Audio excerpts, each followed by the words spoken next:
So, it appears that Nacon, the gaming publisher that brought us the early WRC licensed games throughout the 2010s, until Codemasters gave us their one and done title in 2023, as well as the hyped up but disappointing Test Drive Unlimited Solar Crown. It appears that things at Nacon, which were already slightly unstable, have now been escalated, as now their parent company Big Ben Interactive appear to have landed themselves into some serious financial issues that may affect the two racing titles that I just mentioned among the entire racing game genre.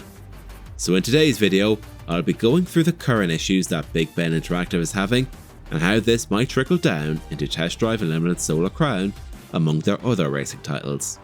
As reported by Traxion.gg, I've left the link to their article in the description below. On the 20th of February 2026, Nacon requested a temporary suspension of its stock trading on the Euronext Paris Stock Exchange. This request was met with a massive collapse in their share price. Nacon dropped nearly 30% in its share price, while its parent company BBI fell by 42% in just a few days. The crisis was triggered on February 17th when Big Ben Interactive, which owns just under 57% of Nacon, announced that it could not pay a €43 million debt that was owed to its bondholders. This led to Big Ben Interactive making attempts to secure funding through its banking pool to refinance this debt, but the associated banks have refused to release the necessary money. In response to this, Nacon has stated that they're currently studying the consequences, but the tone has since become much more dire. The company now admits that the situation has been having a significant impact on its own activities, leading to the future of Nacon being put into serious question. Nacon has stated that a rapid implementation of a financial restructuring with its creditors is necessary to ensure that it can continue its day-to-day operations. As it stands right now, both Nacon and Big Ben are looking into debt restructuring procedures under the supervision of a commercial court, which is often a precursor to formal bankruptcy or a forced sale, something racing fans know too well and something that they don't want to see. So how does this affect the current racing game climate, you ask? Well, Nacon is a serious player in the racing game genre, and this financial instability puts several high-profile projects at risk. First, we have the WRC license. Nacon currently holds the World Rally Championship license, having reclaimed it last year from EA, with a new game expected in 2027. I never actually played these games, so I won't have much to comment on them, but this potential loss once again puts the rally genre in a serious issue related to titles, meaning that if this game was cancelled, your only new available rally title is Assetto Corsa Rally, which is one of the only rally games supported at the moment, outside of the modding community of Richard Burns Rally. Maybe Kunos and Supernova could take a clean swoop at the WRC license if Big Ben and Nacon fold, and maybe while they're at it, they could add an in-depth career mode to Assetto Corsa Evo.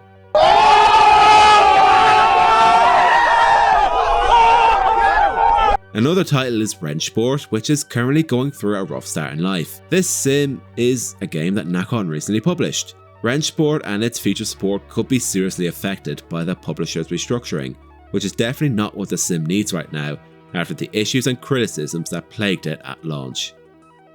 Nacon also has a selection of upcoming projects like the Endurance Motorsport series and an MXGP reboot, which are now being developed under extreme financial stress, which may not see them receive the light of day, especially considering that both titles may be considered as particular niches in the racing game genre.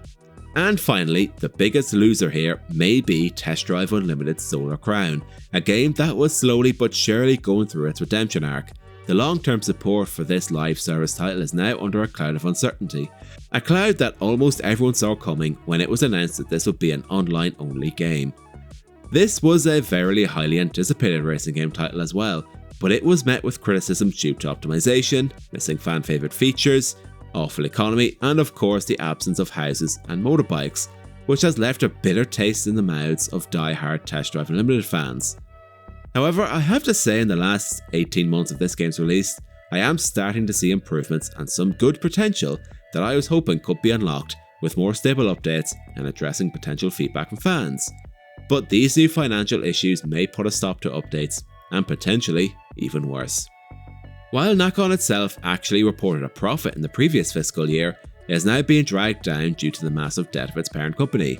For a racing game fan or a petrolhead, this leaves a worrying look at the racing game genre that is slowly losing its iconic names and its identity. Although we have Forza Horizon 6 coming soon, we are missing titles such as Need for Speed, which appears to be in limbo. Outrun is almost 20 years without a major release, but apparently it's getting a movie soon with Michael Bay and Sydney Sweeney attached to it. With her involved, we're guaranteed a massive commercial success. What the fuck? And of course, we gotta bring it back to Assetto Corsa Evo, which in recent news means that this game now is struggling with a serious identity crisis.